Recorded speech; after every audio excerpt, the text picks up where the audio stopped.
From our studio in Georgetown, this is the TV Delmarva Channel 14 News at 4. Hello and thank you for tuning in to TV Delmarva Channel 14 News. Straight ahead, efforts are underway to pressure Delaware Governor John Carney to nominate a black judge to the Delaware Supreme Court after President Joe Biden nominates the state's only black justice.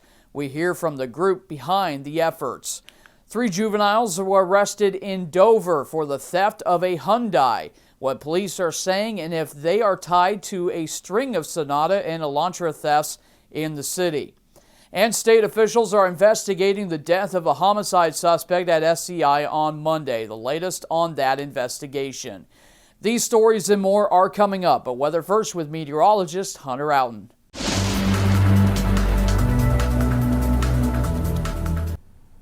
Well, hello and good Wednesday, Delmarva. Boy, did we have a very active night across areas of the Mid-Atlantic yesterday with several tornado warnings, a little bit of some damage as well from some strong thunderstorms in areas of Sussex and Kent counties, and definitely some confirmed tornadoes as well. But the good news is a lot calmer today, but the threat for thunderstorms is still in the forecast. Taking a live look outside of TV Delmarva Studios here in Georgetown, a little bit of some sunshine is trying to return in this very muggy air mass that we are still in for this afternoon.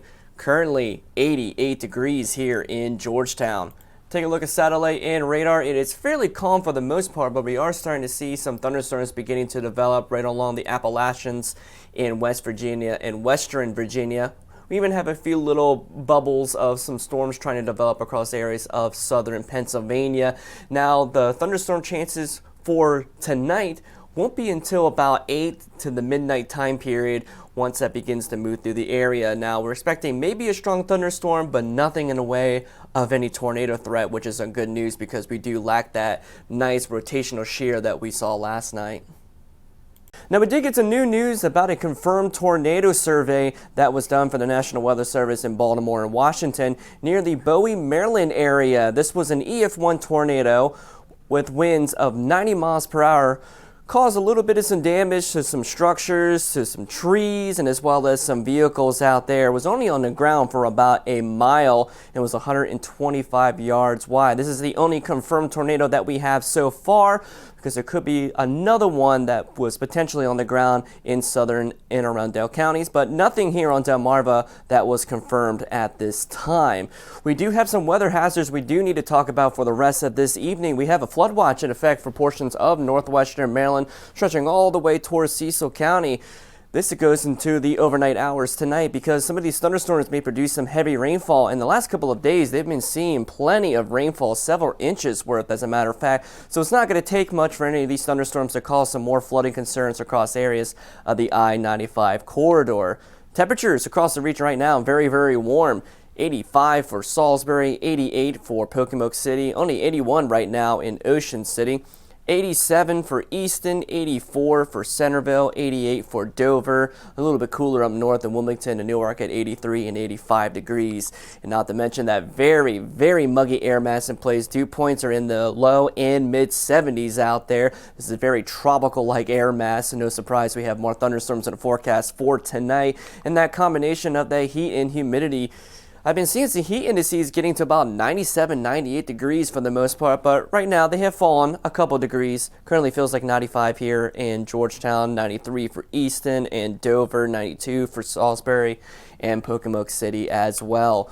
Winds have been fairly light for the most part, generally from the west and even some northwest at times, sustained between about 5 and 10 miles per hour, but we have been seeing some wind gusts get over 15 at times. Like it's currently gusting to 16 here in Georgetown, 13 for Salisbury, 16 for Ocean City, 13 for Easton, and 14 miles per hour for both Centerville and Dover. Now, we do have more chances for thunderstorms for the overnight hours tonight, and as well as for Thursday. The good news is not really expecting anything tornadic, but some of these storms could be on the strong to severe side with some gusty winds and some heavy rainfall. I have all the details regarding that storm threat here in just a little bit.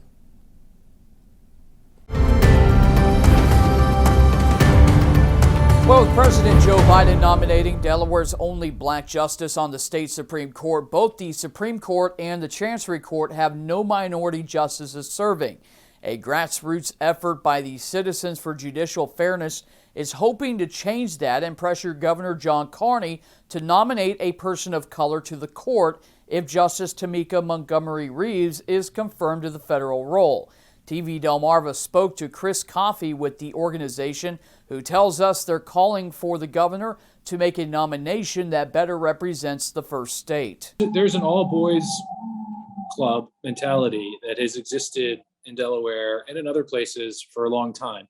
Delaware, it is, in many other places, transparency and diversity have really taken big steps. In Delaware, they haven't. The Chancery Court is one of the only courts in the country that doesn't allow video or audio or any kind of recording within. There's very little judicial disclosures that take place in the Chancery Court. In most courts around the country, they use wheel spin, which randomizes which judge gets assigned to which case. Civil rights leaders fight for wheel spin all the time because it cracks down on judicial bias by randomizing the process.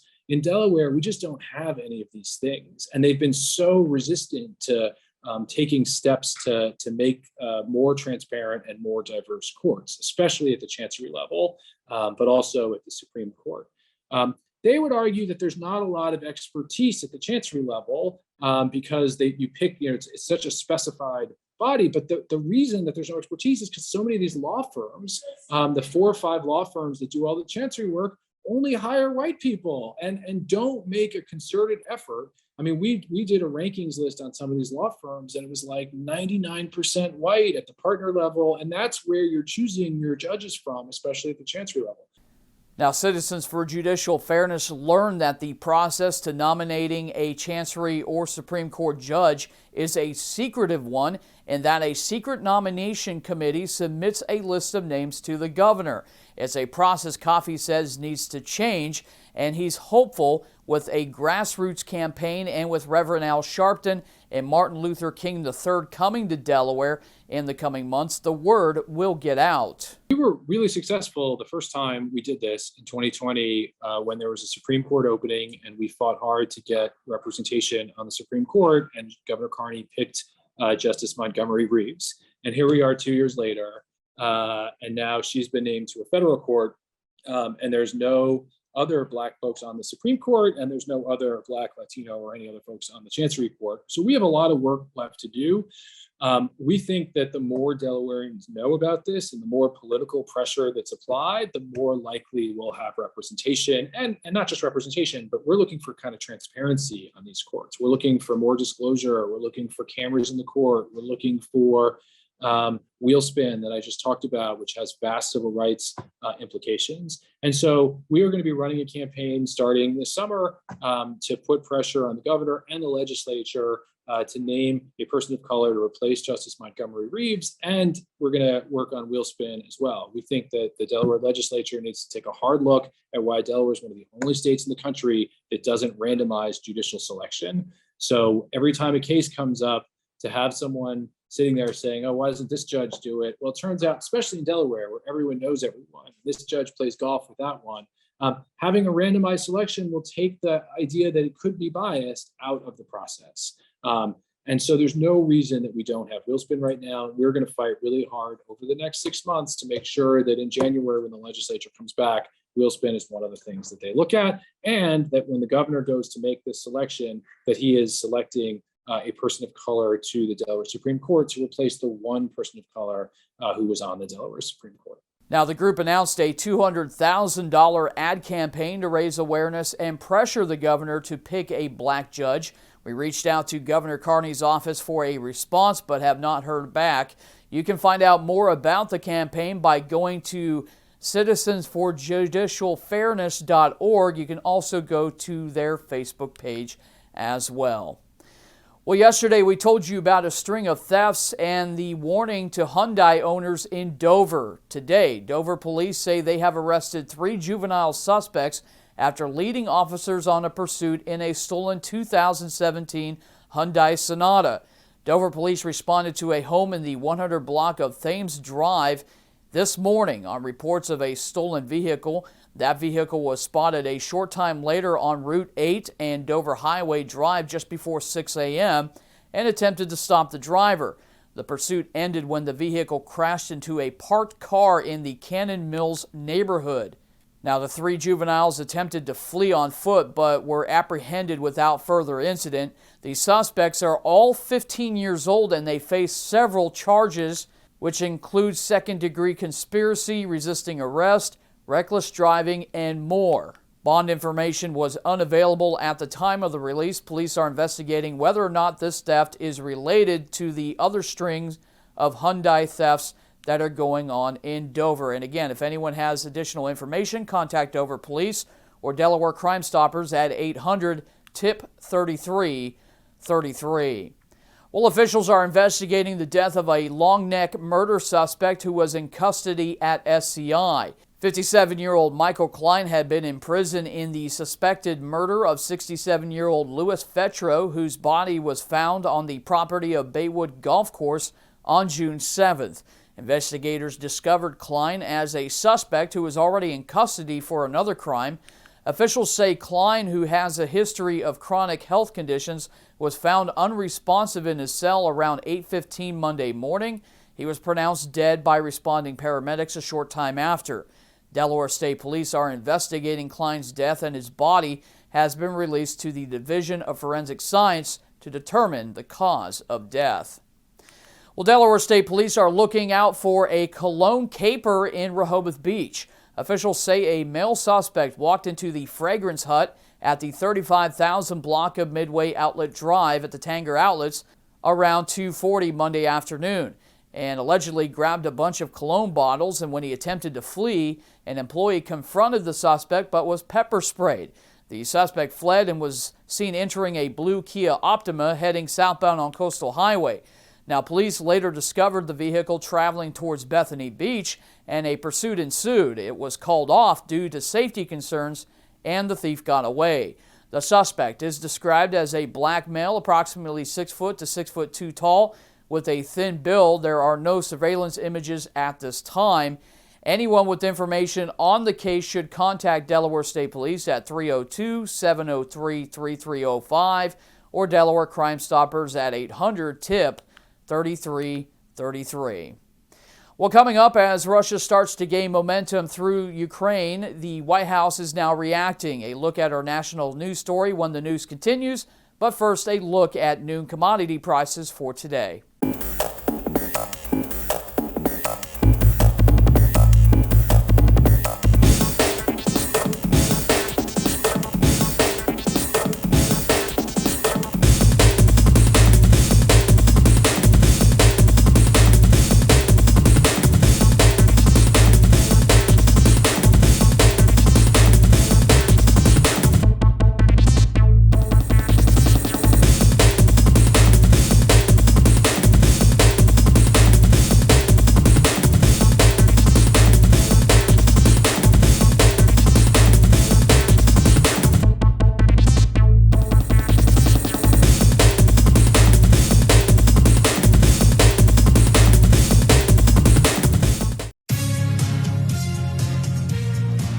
A look at our national news story from Newsnet. A call by leaders in a region of Ukraine to evacuate as a Russian offensive is intensifying. The governor of the Donetsk Regional Administration says it is to save lives and to help the Ukrainian army, all while Russia shows off its victories. Newsnet reporter Frank McCaffrey reports on the current situation. Russian state TV released footage of Lysychansk, considered the last stronghold of Ukrainian forces in Luhansk province. It was taken by the Russian military last week. Now, Russia's defense minister explained that his military is making sure Russian President Vladimir Putin has his wins. Sergei Shoigu, the Russian defense minister, said the special military operation will continue until all the goals set by Supreme Commander-in-Chief are fully completed. The White House says it's not changing its stances, even as it sees Russia has made some advances. That doesn't mean that the Russians have been able to achieve what their goals, and doesn't mean that the Ukrainians have stopped fighting. They have shown their bravery. They will continue to fight and fight for their democracy, and so we will continue to support Ukraine. Meanwhile, the governor of Donetsk in Ukraine is letting it be known that Russia's attack has been ruthless and it's not over. активність обстрілів, люди... When the shelling is more active, he says more people are willing to leave. 2 days ago, 64 people applied for evacuation from Sloviansk. This morning, we counted 200, and in the coming days, we will have more. Вже 200. Далі... This is one reason Donetsk's governor is concerned. He realizes that the region has a lot of people, around 350,000 citizens remaining in his region. He knows an evacuation is a difficult task, but there is a dangerous enemy to take into consideration. Каже про те, що саме... Their audacious action shows that there is more shelling, and those shellings are very chaotic, he says. They do not have a specific target for their attacks, such as military infrastructure or defenses, but only to destroy civilian infrastructure, he says, and to destroy residential areas, such as those over the weekend in Sloviansk and Kramatorsk. He says that having civilians around is just too dangerous and it makes things tough for the Ukrainian forces, adding once there are less people, Ukrainian forces and leadership will be able to concentrate more on the enemy and performing main tasks. I'm Frank McCaffrey reporting. Well, it was a busy evening of storms which led to a pleasant morning, but is there more of the same on the way? Let's get a preview of your pinpoint weather forecast with meteorologist Hunter Outen. More showers and thunderstorms will continue to develop for the rest of the afternoon and evening hours today with this very humid air mass in place, some of which may contain some heavy rainfall and some gusty winds as well. Now more thunderstorms are expected for your Thursday along a sea breeze boundary, creating some more instances of heavy rainfall and gusty winds. We have a few more days left of rain chances before finally drying things out towards next week. Now, will we have any more threat of tornadoes in the forecast for tonight? I'll let you know when we come back here on TV Delmarva Channel 14 News.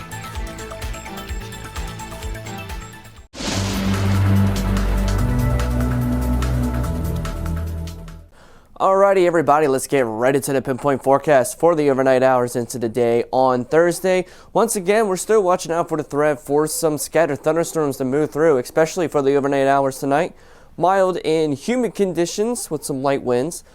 Temperature is very mild though, 72 to 76 degrees with winds from the northwest at about 5 miles per hour. Now for the Storm Prediction Center, we do have a widespread marginal risk pretty much accompanying everybody here on the shore, which is a level 1 out of 5 risk for this evening. Besides the very southern tip of Delmarva and Exmoor and Cape Charles, which they do have a slight risk of severe weather. For some of these storms tonight may contain some strong gusty winds and some heavy rainfall as well, but at least the good news is the tornado threat like we seen last night isn't as impressive, in fact, if not at all, because we don't really have a lot of shear in the atmosphere going into tonight. Take a look at Futurecast, rest of the overnight hours into the day on Thursday. This is 8 o'clock this evening. Areas on Delmarva still fairly calm for the most part. Very, very mild, though, in the mid and upper 80s just before sundown, but we are watching out for some thunderstorms that are beginning to develop across areas of the Maryland Western Shore near Washington, D.C., Baltimore, stretching all the way back towards Frederick, Maryland. And then once we get into the midnight time period, that's when it's in our neck of the woods. May hear a few noisy rumblers throughout the overnight hours with the potential with some heavy rain and maybe some gusty winds along with it. Temperatures, though, very mild tonight, even at midnight, upper 70s to about 80 degrees. Once we head to 5 o'clock in the morning, we still got some leftover areas of some showers and embedded thunderstorms even stretching all the way back towards La Plata as temperatures are still holding steady into the mid 70s. Heading into the mid-morning hours for tomorrow, we get a little bit of a break in that precipitation. Temperatures still fairly mild, upper 70s to about 80 degrees, but a little bit of a different setup once we get in towards Thursday in the early afternoon hours. We're going to be looking at more of the way of some scattered thunderstorms developing, but it's going to be from a sea breeze boundary that's going to be the initiation cycle for these storms tomorrow, as temperatures are going to be held down a couple degrees into the lower 80s, and then by 8 o'clock, we're going to be looking at a lot of those storms beginning to die off. Still have the chance of some passing showers here and there as temperatures holding steady in the upper 70s just before sundown. Take a look at the Thursday forecast overall. We got scattered thunderstorms in the forecast once more with mild and humid conditions. Temperatures will be dropping down a few degrees though, 82 to 86 degrees with light winds from the east at about 5 to 10 miles per hour. Now, from the Storm Prediction Center for tomorrow, we still do have a marginal risk of severe weather stretching from Frederick, Maryland, including areas of Baltimore City, all the way down towards Georgetown on southward. Level 1 out of 5 risk for pretty much the same thing, with a chance that some of these storms could have some strong damaging winds, and including the very southern tip of Delmarva, where we do have that slight risk as well. With that ridge continuing to move towards the west, our storm axis that we have been in the last couple of days beginning to shift as well. So a lot of these storms, for the severity wise, is going to be just south of our area, which is some good news. Take a look at the allergy index for tomorrow, and really there's nothing really to report on. Values are going to be under 1 because we have rain in the forecast for tonight and as well as for tomorrow, and it's going to wash off a lot of that pollen, which is a good news for allergy sufferers out there. Now we're going to switch gears and take a look at the beach forecast for tomorrow. Beginning with the Atlantic, we got scattered thunderstorm chances, 77 degrees, winds from the southeast at 5 to 10 miles per hour, with seas right around 2 feet. Take a look at the Delaware Bay region. We got scattered thunderstorms, 76 degrees, winds from the east at 5 to 10 miles per hour, with seas of less than 1 foot expected. And then the Chesapeake Bay region, scattered thunderstorms, warmer at 80 degrees, winds from the east at 5 to 10 miles per hour, and seas of less than 1 foot expected for the Chesapeake Bay region.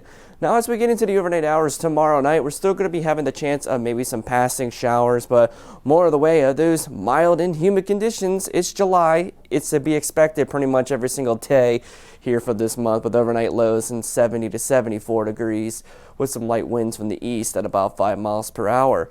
Now, as we take a look at that extended outlook, we still got thunderstorms in the forecast for tomorrow. More rain chances on Friday. Temperatures right around average in the mid-80s. More rain chances going into Saturday, but we start decreasing a little bit more once we get into the second half of the weekend, and temperatures will be falling back down into the lower 80s with partly sunny skies returning. Finally, no more rain, and then we start another warming trend going into next week, getting back into the upper 80s to lower 90s by Tuesday. Thank you, Hunter. Coming up, airline travel woes continue across the country. A look at what's being done to address it as the news continues. Stay tuned. Well, Independence Day is over, but some people are still dealing with a holiday travel hangover. Newsnet business reporter Andy Hirschfeld looks at the chaos at the airports and what's being done to address it. To no surprise, this weekend was a hassle for travelers. A tumultuous weekend in the skies and on the roadways as Americans tried to get away this holiday weekend. For some, that was easier than others. The Transportation Security Administration estimated that roughly 8 million Americans went through the nation's airport security checkpoints between Friday and Monday. There were upwards of 17,000 delays and more than 1,000 cancellations. On Monday alone, American, United, and Delta canceled 1% of their flights and delayed as many as 16% according to FlightAware. Sadly, this wasn't unexpected. Cancellations and delays have been a mainstay in air travel amid staffing shortages this year. This comes alongside concerns with existing crew that have taken to the picket line on most major carriers, including Southwest, Alaska, and American Airlines. Transportation Secretary Pete Buttigieg called out the airline industry over the weekend for this very issue on CBS. This can't be normal. We can't have this number of cancellations and delays and accept it. What's your message to the airlines? We're counting on you. We're looking for you to provide the service that matches the tickets that you've sold. The bottom line is they need to deliver. In New York, I'm Andy Hirschfeld reporting.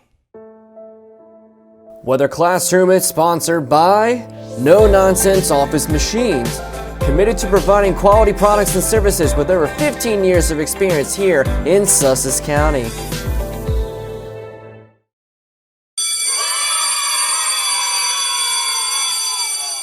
All right, ladies and gentlemen, today's weather lesson, we will be talking about the differences between tornado watches and tornado warnings. Now, with a tornado watch, that means be prepared. Tornadoes are possible in or near the watch area. Review and discuss your emergency plans and check supplies and your safe room. Be ready to act quickly if a warning is issued or you suspect a tornado is approaching. Acting early helps save lives. Watches are issued by the Storm Prediction Center for counties where tornadoes may occur. The watch area is typically very large and covering numerous counties or even entire states. Then we get to the second one, tornado warnings. That means take action. A tornado has been sighted or indicated by weather radar, or there happened to be sighted by someone who's a trained weather spotter or local law enforcement. There is immediate danger to life and property when this occurs. Move to an interior room on the lowest floor of a sturdy building and make sure to avoid windows. If you happen to live in a mobile home, a vehicle, or just happen to be outdoors, move to the closest substantial shelter and protect yourself from flying debris. Warnings are issued by your local forecasting office, which the warnings are typically encompass a much smaller area, maybe around the size of a city or a small county that may be impacted by the tornado that's identified on radar from a local National Weather Service employee or a trained weather spotter or local law enforcement who happens to be watching the storm. Although the yearly average for tornadoes here in Delmarva is only about 1 a year, but in the last few years we have seen several destructive tornadoes, and we continue to see those averages increase. Make sure you have a way to be notified for these warnings, whether from your smartphone or in the best case scenario during the nighttime events. A NOAA weather radio is your best friend and the best method for alerting you when a warning is issued. Time for a final check of the forecast with Hunter. It was a busy night for you, I know, with tornado warnings across the bay and several thunderstorm warnings and watches. I got to ask, are we expecting much of the same tonight? Yeah, I'll say it was a busy night last night. We had several tornado warnings, all thanks to that little bit of an MCV to just bring a little bit enough spin in the atmosphere to cause some tornadic issues across areas of the Maryland Western Shore, especially near Bowie. And we had a couple tornado warnings for Western Talbot, including areas of Somerset and Worcester as well near Pocomoke City. But the good news is tonight, don't have to worry about any threat for tornadoes, or even tomorrow at that, but we're still going to be having the chance of maybe seeing a strong thunderstorm with some heavy rainfall and some gusty winds. We just have to wait all the way into the second half of this weekend till we finally get out of this stormy weather pattern that we have been in. All right, thank you, Hunter, and thank you for tuning in to TV Delmarva, Channel 14 News. Hey, don't forget to follow us on Facebook at TV Delmarva and our website, tvdelmarva.com, for real-time news and updates throughout the day. I'm Jonathan Mistrott reporting for TV Delmarva, Channel 14 News. Have yourself a great evening.